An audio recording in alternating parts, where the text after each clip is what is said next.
गुड़िया साइड से अपने, हाँ यहाँ से बढ़िया, ये ज़्यादा है आपके लेंस के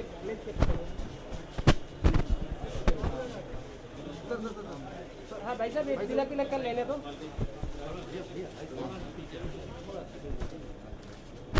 मत दो, धक्का मत दो, प्लीज आराम से। बहुत अच्छा हो रहा है, बढ़िया तिलक थोड़ा सा भाई। नहीं अरे हम लोग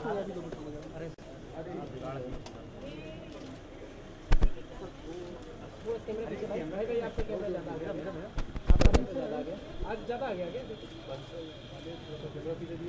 और पीछे करो ना, वहाँ से भी हो जाएगा।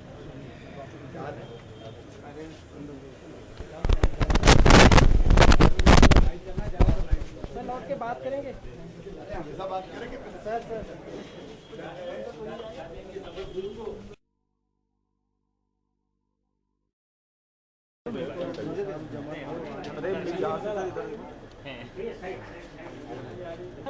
अरे यार फोटो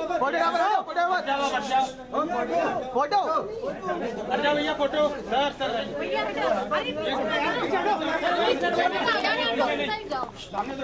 आप लोग साइड जल्दी आप लोग साइड, अरे गौरव भाई हटो यार सर।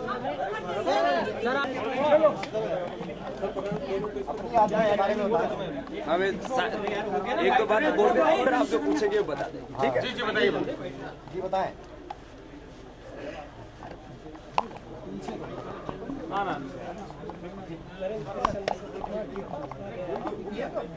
करीब 9 वर्ष पहले प्राण साहब मुझसे मुंबई में मिले थे।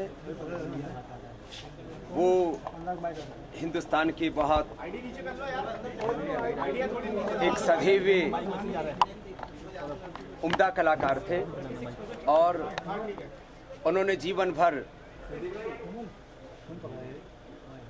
पूरी प्रामाणिकता के साथ अपने क्षेत्र में देश की सेवा की। करोड़ों लोगों की जिंदगी में उन्होंने खुशियां दी। उनको हमारी श्रद्धांजलि है और ऐसे प्रतिभावान व्यक्ति सदियों में कोई विरले ही पैदा होते हैं।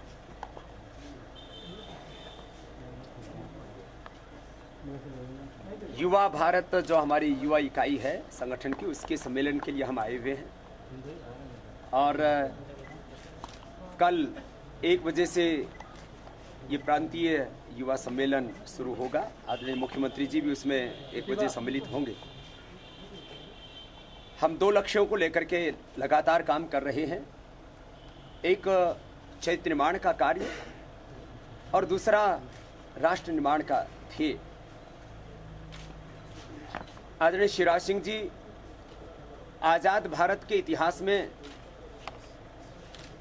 कुछ गिने चुने मुख्यमंत्री जिनका नाम करोड़ों लोगों की जुबान पर है और जिन्होंने ऐतिहासिक काम किया है, श्रेष्ठ आदर्श काम किया है, उनमें से एक आदर्श मुख्यमंत्री के रूप में पूरा देश इनको आदर करता है और मध्य प्रदेश के सभी सच्चे और अच्छे लोग इनसे प्यार करते हैं, कुछ शातिर किस्म के लोगों को छोड़ करके।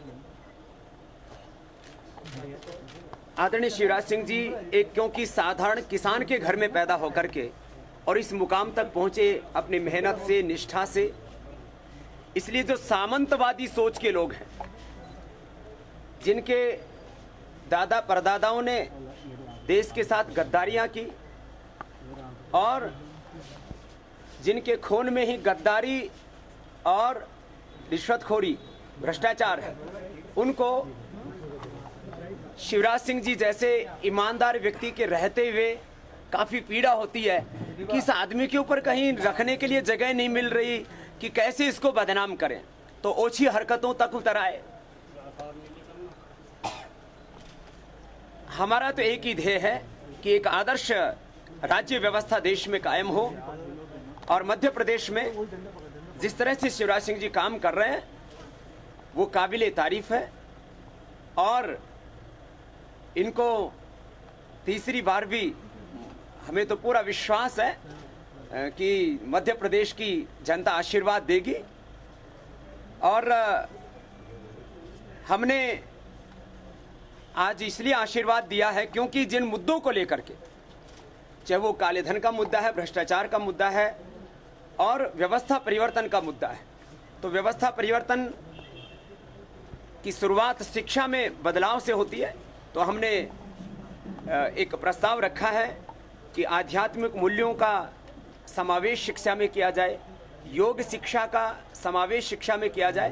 तो उसके ऊपर जरूर मुख्यमंत्री जी विचार करेंगे। और जब ये हमारे मुद्दों को जिनको लेकर के हम आगे बढ़ रहे हैं कि भ्रष्टाचार मुक्त भारत बने, इस देश में शिक्षा में गुणात्मक सुधार हो, आध्यात्मिक शिक्षा व्यवस्था पुनः लागू हो, तो ये ऐसे मूलभूत मुद्दे हैं, उनको लेकर के यदि ये बड़ी पहल करते हैं तो फिर हम भी पूरी ताकत से इस बात के लिए लगेंगे कि आखिर क्यों ना इनको और मौका दिया जाए मध्य प्रदेश की सेवा। स्वामी जी एक सवाल,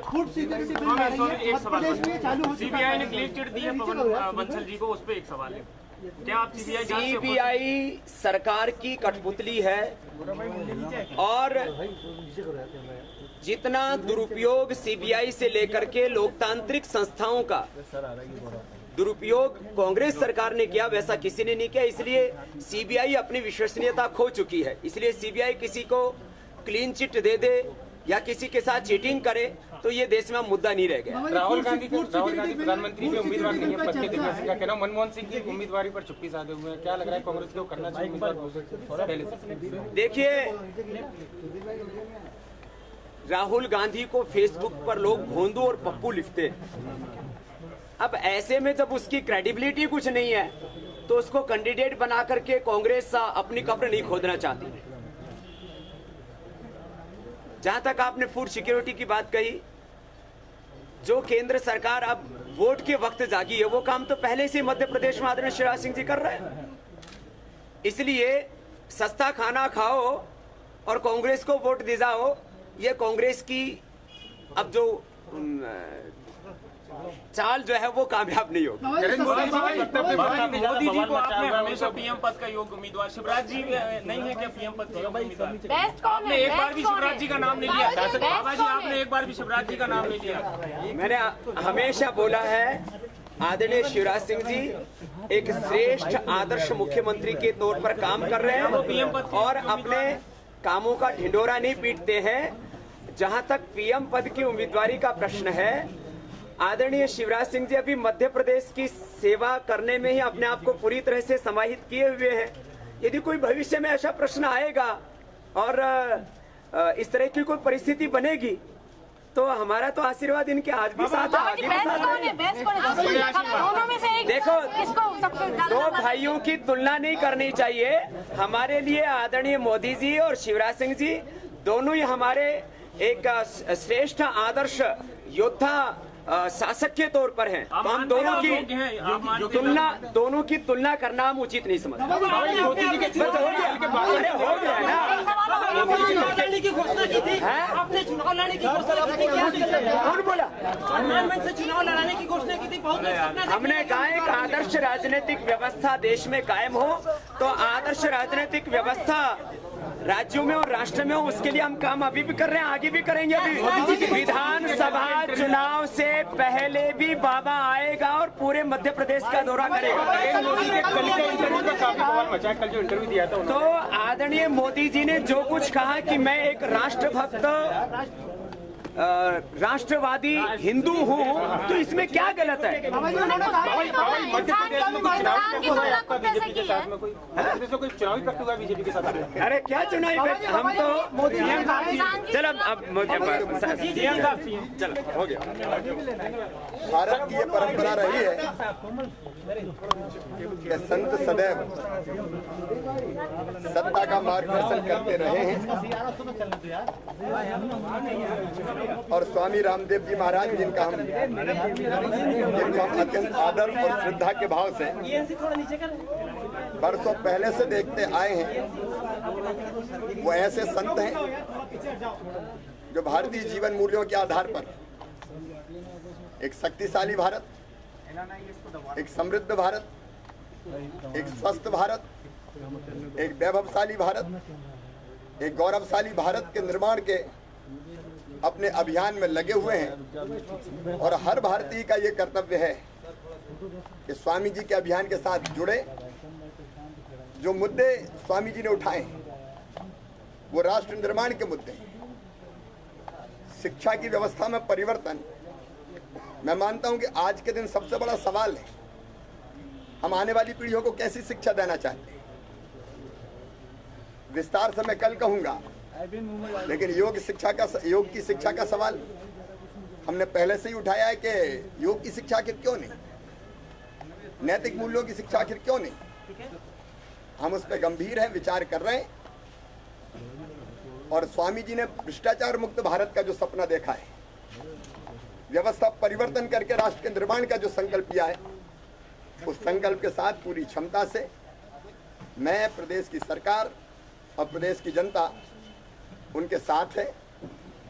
और मैं इतना जरूर कहना चाहूँगा कि स्वामी जी का स्नेह और आशीर्वाद ये हमारी ताकत होगा, हमारा संभल होगा। सर, पहले कहा जा रहा है कि कल जो आपके नगर में जो सभा होने जा रही है उसको फेल कराने के लिए बाबा के यहाँ पर जो कार्यक्रम है वो कराया। उनकी सभा फेल करने के लिए बाबा भाई एक कार्यकर्ता काफी, हम और फिर किसी की सभा फेल हम नहीं करते। हम तो सब कांग्रेस के नेताओं का नसरुल्लाहगंज में स्वागत करते हैं। मेरे क्षेत्र में जा रहे हैं, उनका स्वागत है वहाँ, लेकिन कोई सभा फेल करने के लिए आप इतना बड़ा नाम मत दीजिए। हम फेल भी नहीं करेंगे।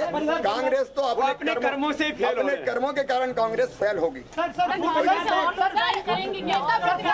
अब जो अच्छे लोग हैं वो आ रहे हैं, और भी लोग हैं क्या कुछ हो सकता है।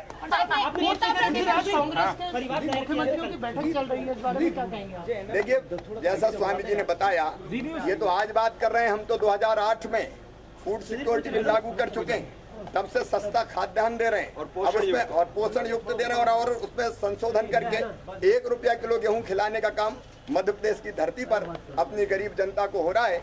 और इसलिए वो अब कर रहे हैं चुनाव के समय, हम तो तब कर चुके हैं। ऐसा है कि कांग्रेस बहुत निचले स्तर पर उतर आई है। मैं पीड़ा भरे मन से ये कहना चाहता हूँ कि ईमानदारी से काम करने वाला एक मुख्यमंत्री, साधारण परिवार से आया हुआ एक व्यक्ति मुख्यमंत्री बन गया, वो पच नहीं रहा है, सहन नहीं हो रहा है। और जब कुछ नहीं मिलता तो कुछ भी आरोप लगाओ। जब तक शिवराज को डैमेज नहीं करोगे तब तक सत्ता में लौट नहीं सकते। इसलिए झूठे आरोप लगाओ, बार बार झूठ कहेंगे तो शायद थोड़ा बहुत भ्रम फैल जाए। और इसलिए मैंने अदालत में जाने का फैसला किया है। हमने मानहानि का दावा किया। प्रभात जी ने कई सारे आरोप लगाए थे, जैसे इनको के नेता प्रतिपक्ष किया था, पर सरकार मध्य प्रदेश में बीजेपी की क्या कार्रवाई सर उस पर कर रही है? कड़ा जवाब देगी जनता। हम गए अदालत में, हम गए न्यायालय में, रोज जवाब देने के बजाय न्यायालय में सिद्ध करें। सर, सीबीआई के लिए वो लोग कहते हैं उसका बदला है क्या सर कोर्ट में? बदला हम